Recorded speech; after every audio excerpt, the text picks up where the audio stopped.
소중한 서울 시민의 목소리를 대변하는 입법기관 서울시의회와 함께하는 시간이에요. 슬기로운 특별시민생활. 오늘은요, 김형재 서울시의원과 함께하겠습니다. 의원님 어서 오세요. 예, 안녕하세요. 앞에 카메라가 있는데요. 우리 청취자분들에게 인사 한 말씀 먼저 해주시겠어요? 네, 슬기로운 라디오 생활 청취자님들과 서울 시민분들 안녕하십니까? 국민의힘 소속 강남구 제2선거구 출신으로 강남구 논현이동, 역삼1동, 역삼2동을 지역구로 두고 의정활동을 하고 있는 김형재 시의원입니다. 인사드립니다. 안녕하세요. 의원님. 안녕하세요. 반갑습니다, 의원님.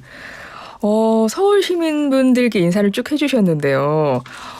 강남구 논현 2동, 역삼 1, 2동을 지역구로 두고 오늘도 그럼 그쪽에서 오신 거예요? 네, 그렇습니다. 그쪽에서 오실 때 차 많이 안 막히나요? 오늘은 제가 좀 일찍 출발을 했습니다. 그래서 그래요? 예정 시간보다 한 30분 전부터 제가 대기를 하고 있었습니다. 아유, 감사합니다. 의원님, 앞서 제가 인터뷰하기 전에 의원님과 관련돼서 이것저것 좀 찾아봤더니요. 의원님 국정원 출신이세요? 네, 그렇습니다. 국정원에서 뭐 하셨어요? 제가 주로 그 27년 동안 근무하면서 국가안보와 네. 자유민주주의 수호 업무에 주로 활동을 하였습니다. 27년을 국가정보원에서 근무를 하셨는데 제가 어서 듣기로는 이 국정원 다니시는 분들 외부에 나 국정원 다닌다 이렇게 말하면 안 된다고 들었던 것 같은데 실제 그렇습니까?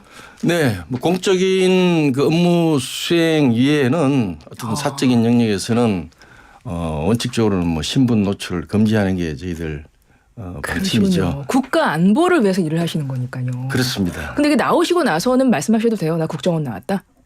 그거는 이제 어차피 제가 시의원이라는 그렇죠. 공직 활동을 함에 있어서 과거 경력을 뭐 어느 정도까지는 좀 오픈해야 되는 부분이 있겠습니다. 그렇네요. 네. 많습니다. 네. 그래서 궁금합니다. 어떻게 27년 동안이나 국가정보원에서 국가안보와 관련한 일을 하시다가 어떻게 정치를 하시게 됐는지 그것도 서울시에서 그 계기가 궁금해요. 네, 제가 2015년에 제가 국정원을 이제 명예롭게 퇴직한 이후에 예. 그때 당시 우리 그 자유한국당 그쪽으로 제가 입당을 하면서 서울시당 생활을 했었습니다. 서울시당에서 통일안보위원회를 결성해서 통일안보 활동을 쭉 진행을 했었고요. 또 전문가시니까 그죠? 네네. 예. 그래서 그 이후에 제 평상시에 어떤 그 스타일인 그 압도적인 추진력을 갖춘 역동적 일꾼으로 서울시를 세계 최고의 명품 도시로 만들고 제가 그 살고 있는 강남구를 1등 도시로 재도약을 좀 시키고 싶어서 시의원으로 도전을 하게 되었습니다. 시의원 해보시니까 어떠세요? 하여튼 열심히 하고 있습니다. 제가 지역에 여러 가지 현안도 많고 네. 막상 이제 시의회 진출을 하고 보니 특히 저희 강남구 같은 경우 과거 한 10여 년간 의외로 좀 역차별을 받은 면이 많아서 네네. 주요 도시 기반 시설들과 학교 시설이 노후된 부분들이 참 많았습니다. 그래서 그것을 이제 다시 좀 명품 도시의 명성에 맞게 좀 개보수를 하고 도시 리모델링을 시켜서 앞으로 이 과거의 명성을 되찾을 수 있는 그런 자리매김을 지금 진행을 하고 있습니다. 그러시군요. 그렇게 바쁘신 와중에 이렇게 시간을 내주셔서 슬기로운 라디오 생활 찾아와 주셨는데요. 통일안보 지원 특별위원회 위원장으로 활동하시면서 시민들의 안보 교육에도 굉장히 큰 관심을 갖고 실제 활동을 하신다면서요. 네, 그렇습니다. 제가 2022년 7월에 이제 임기 시작 이후에 전국 그 지방의회 최초로 저희 서울시 의회에 통일안보 지원 특별위원회를 구성을 했습니다. 네. 그렇게 해서 주요 활동 그 업무는 자유 대한민국을 수호하고 그동안 지킴 활동을 계속하고 있는 민간 안보단체 또는 보훈단체 또는 그 통일단체들의 그 활동 지원에 주력을 하였고요. 특히 그 지난해 2023년 11월 16일 그 서울시의회 우리 본회의 정례회에서는 321회 정례회였습니다. 시정 질문을 통해서 조희연 그 교육과 함께 서울 시내 그 초중고등학생들에게 통일 안보 교육의 그 확대를 제가 주문을 한 바 있고요. 네. 그래서 동의를 받았습니다. 그래서 현재 이에 따라 서울시 교육청에서 관련 사업을 진행하고 있는 것으로 알고 있습니다. 아, 그러시군요. 또한 네. 하나만 더 덧붙인다면 이제 네. 이게 이제 특별위원회라는 것은 네. 상설위원회가 아니다 보니 이 제한된 활동 시한이 있습니다. 아, 그렇군요. 그럼에도 불구하고 이제 작년 11월 30일에는 그 저희 지역구에 소재한 그 진선여고에서 이제 그 강연 초청을 받아서 전체 학생을 대상으로 6.25 전쟁과 통일안보를 주제로 강연을 한 바도 있습니다. 여기서 이제 당시 1950년 당시 남북한의 그 전쟁 준비 상태에 대한 비교도 제가 설명을 했으며 북한군의 그 기습 남침 실태와 그 이후에 저희가 정말 기적처럼 승리를 해서 오늘날 이 세계 최상위권의 자유와 번영을 누리게 된 과정들도 학생들에게 소상히 설명한 그런 적도 있었습니다. 아, 그러시군요. 그런 특별위원회 활동으로도 굉장히 힘을 쏟고 계신데요. 본격적으로 의정 활동 이야기도 좀 나눠보고 싶어요. 의원님과요. 네. 그래서 저희가 김형재 서울시의원의 시민보고 이렇게 이름을 붙여봤고요. 우리 서울 시민들에게 결재를 올린다는 마음으로 하나씩 보고를 해주시면 됩니다. 네네. 그래서 하나씩 제가 시민 보고해 주셨으면 하는 내용들을 좀 여쭤볼게요. 먼저 광화문 광장 태극기 개양 조례입니다. 이것부터 한번 보고를 해 주실까요? 네. 저기 그 수도 서울의 그 심장부에 소재한 이제 광화문 광장에 현재까지 네. 태극기가 개양되어 있지 않습니다. 그래서 제가 그 부분을 참 안타까이 늘 생각을 하던 차에 이번에 제가 저희 자유 대한민국의 그 자유민주주의 체제 수호와 또 국민들의 애국심을 고취하고 또 국민 단합 등을 도모하며 시민들의 건전한 국가 안보관 고취 등 이러한 그 목적을 가지고 지난 5월 초에 광화문 광장에 대형 태극기를 개양할 수 있는 조례를 제가 발의를 하여서 본회의에서 가결이 된 바 있습니다. 예. 광화문 광장 태극기 개양 조례. 사실은 지난 광복 70주년 해에도 나왔던 이야기로 알고 있고요. 네. 그때는 서울시가 반대를 했어서 무산된 걸로 기억을 합니다. 그리고 이번에도 광화문 광장에 태극기 개양하는 것 두고 반대 입장도 나오는 것 같아요. 전체주의 발상 아니냐 이런 입장인 것 같더라고요. 이런 반대 입장에 대해서는 어떻게 생각하세요? 저희는요. 이 부분에 대해서 6.25 당시에 1950년 9월 27일 날 당시 그 서울을 수복했던 국군이 중앙청에 태극기를 개양했던 그 역사적인 사실을 기억하실 필요가 있습니다. 광화문 광장은 저희 수도 서울의 그 상징이자 대한민국의 중심부라고 볼 수 있습니다. 이러한 곳에 우리나라의 상징인 태극기를 상시 개양하는 것은 저는 지극히 당연하다고 생각을 합니다. 외국의 사례를 보더라도 그 나라의 그 수도 광장이나 그 대형 그 공원 등에는 항상 그 나라 국기가 상시 개양되어 있습니다. 네. 그래서 우리도 이 태극기가 그 1919년 우리 3.1 만세운동 을 구태여 거슬러 가지 않더라도 네. 태극기 개양이 갖는 어떤 상징적 의미와 역사적 문화적 가치를 고려할 때는 이를 통해서 저희 국민들이 하나로 결속되고 자긍심을 느낄 수 있는 계기가 마련되어 질 수 있다고 저는 그렇게 보여집니다. 그렇군요. 그래서 오세훈 시장도 의원님 조례안에 긍정적인 반응을 보이신 것 같아요. 그러면 광화문 광장에 태극기 언제부터 볼 수 있을까요? 이 본조례를 그 발의했던 의원 입장에서 보면 내년도가 이제 광복 80주년입니다. 25년도가 그렇죠. 그래서 광복 80주년을 맞이하여 개항을 뭐 할 수 있었으면 하는 게 제 바람입니다만 지금 이제 서울시에서 방금 이제 말씀하셨다시피 오세훈 시장님께서도 이 부분은 상당히 긍정적으로 지금 받아들이고 계시기 때문에 그때 본 의원이 이제 시정 질문에서 그 질문에 시장님 하신 말씀이 이 이제 개항 대형 태극기 개항대 설치 사업을 이제 국가 상징 공간 조성 사업과 연계해서 네. 함께 포함해서 적극 검토하시겠다는 이제 말씀을 하셨거든요. 네, 네. 그래서 그런 걸 종합해 보면 이제 여러 가지 어떤 행정 절차와 또는 검토 뭐 공사기간 등을 고려해 봐야 되지 않을까 싶습니다. 그렇군요. 자, 김영재 서울시의원의 시민보고 첫 번째 시민보고였습니다. 광화문 광장 태극기 개항 조례. 자, 시민보고 결재 받겠습니다. 저희가 이런 게 없었는데 새로 생겼습니다. 어떠십니까? 예, 좋습니다. 제가 한 게 아니라 우리 서울 시민들께서 하는 거라고 생각을 해주시면 네, 되겠습니다. 자, 두 번째 시민보고 가겠습니다. 시민을 위한 조례인데요. 시민을 위한 조례안들이에요. 여러 조례안을 발의하신 걸로 아는데요. 그중에서 1호 조례안 좀 설명 좀 해주시겠어요? 예. 제가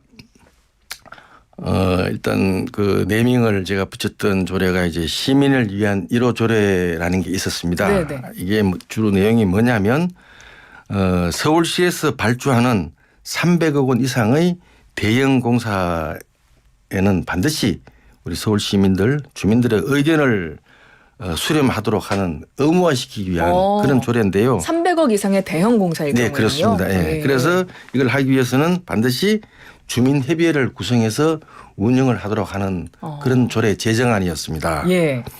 동조례안을 제가 발의하게 된 배경은 시에 출범했수인 그 2022년 11월에 서울시 그 행정사무감사를 이제 실시한 적이 있었는데요. 그때 제가 여러 가지 자료를 분석 검토하는 과정에 각종 그 설계 변경이나 공기 연장 등으로 인해서 공사비가 10년간 500억 원 이상 규모의 그 공사장에서 10년간 1조 원 이상이 추가로 지급되는 그런 문제점이 있었습니다. 네네. 그래서 이게 왜 이렇게 많은 막대한 예산이 추가로 이렇게 지급이 됐느냐라는 걸 이제 확인을 했더니 주로 가장 큰 내용이 주민 집단 민원이었다.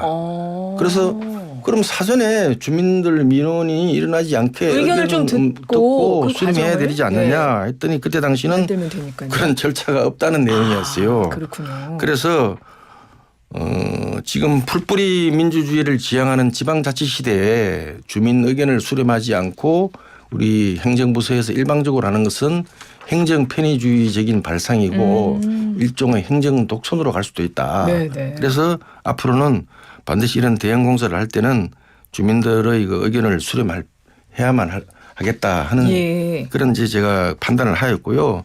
실제로 이 1조 원 이상 그 공사비 정액을 한 게 이제 주민 집단 민원이 일어나다 보니까 공사가 중단이 되고 그 추후에 설계가 또 변경이 되고 그러다 보니 또 공기가 연장이 되고 공기가 연장이 되면 연장되는 만큼도 그 비용도 이제 발주처에서 서울시겠죠. 그렇죠. 그 부담을 해야 되는데 그런 부분에 대해서 아무도 책임지는 사람이 없었어요. 그럼 결국은 그 1조 원이 넘는 돈이 우리 서울 시민들의 참 귀중한 세금이 아니겠습니까? 그렇죠. 그래서 그걸 이제 더 이상 낭비를 하지 않도록 그 제도적인 그 장치를 만들어야 되겠다 싶어서 제가 좀 전에 말씀드렸지만 앞으로는 서울시에서 발주하는 300억 이상의 대형 공사는 반드시 그 인근 주민들의 의견을 수렴하도록 의무화하도록 그렇게 만든 조례라고 볼 수 있습니다. 알겠습니다. 시민을 위한 조례안들을 발의하셨는데 그중에 1호 조례안 설명을 해 주신 거고요. 시민을 위한 조례 2호 조례, 3호 조례도 있을 것 같아요. 근데 저희가 시간이 없다 보니까 2호, 3호는 그 조례 이름만 좀 해주셔도 좋을 것 같아요. 네, 2호 조례를 말씀드리겠습니다. 2호 조례는 네이밍의 명칭이 그 지역 축제 안전 강화를 위한 재난 안전 관리 조례라고 볼 수 있습니다. 봉조례안은 간단히 설명해 드리면 예. 이태원 사고와 또 중랑구 장미축제 2023년 5월에 있었던 중랑구 네. 축제 때 이제 사고가 발생한 부분이 있었습니다. 그렇죠. 그래서 저희 그 기존의 그 서울시 그 재난안전 관리 조례에 앞으로는 행사의 어떤 주체, 뭐 주최자가 있든지 없든지 네. 주최자의 유무를 불문하고 어떤 지역 축제를 하게 되면 1일 예상 운집 인원이 5만 명 또는 연인원 100만 명 이상으로 예상될 경우에는 서울시에서 반드시 현장 확인을 하고 지도 점검을 하도록 하라 예. 하는 그런 내용으로 제가 그렇군요. 그 개정안을 발의해서 요건 지금 시행을 하고 있습니다. 네, 진짜 필요한 조례. 예. 예, 얼른 또 세 번째 시민보고 받아야 되니까 두 번째 네. 시민보고 빨리 결제하겠습니다. 시민보고 결제 받겠습니다.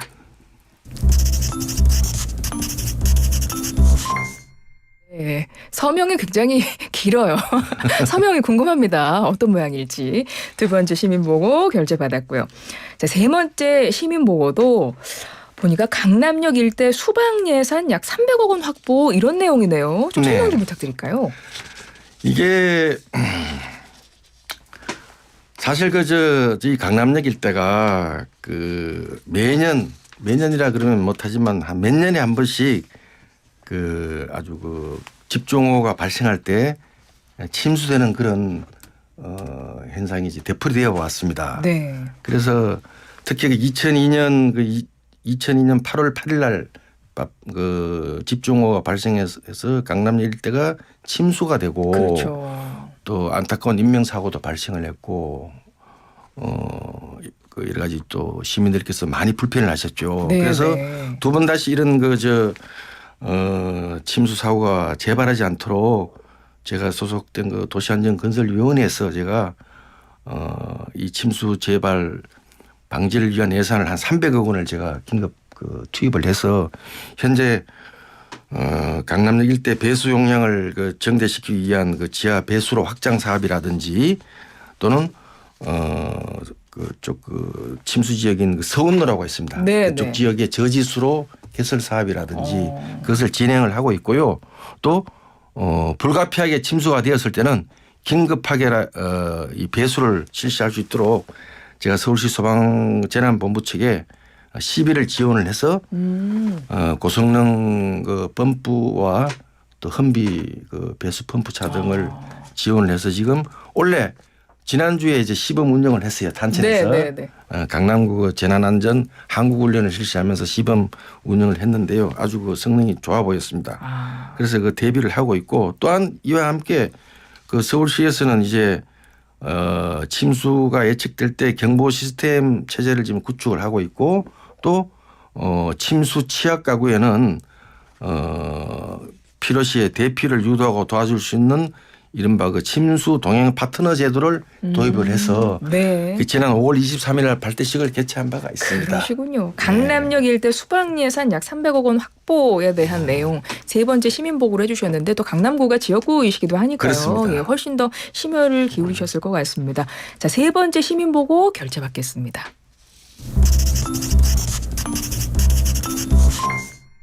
사인 받으려니까 굉장히 마음이 바쁘군요. 한 건 한 건 결제를 하려니까 네네. 이게 어렵습니다. 결제라는 게. 이게 세 가지 시민보고를 들으니까요. 의원님이 어떤 마음으로 의정활동을 하고 계신지 어느 정도 좀 가늠이 될 것 같은데요. 이 끝으로 이 질문을 드리면 의원님이 어떤 마음으로 지금 시민들을 위해서 일을 하고 계실지 알 것 같습니다. 서울시의회 코너에서 제가 늘 드리는 트레이드 질문입니다. 김형재 시의원의 의정 아이콘은 땡땡땡이다. 땡땡땡을 좀 채워주시겠어요? 네. 김형재 시의원은 서울시를 밝고 아름답게 갖고 가는 안전지킴이다라고 말씀드리겠습니다. 안전지킴이 27년간 국가 안전, 국가 안보를 지켜오셨던 그 마음으로 지금은 서울 시민들의 안전을 지키고 계신 분입니다. 김형재 서울시의원, 오늘 정말 시민 보고 우리 시민들이 귀 기울여 들으셨을 것 같은데요. 정말 애 많이 쓰셨고 다음에 또 더 많은 일들 해주시기를 부탁드립니다. 네. 예, 지금까지 김형재 서울시의원이었습니다. 의원님 고맙습니다. 감사합니다.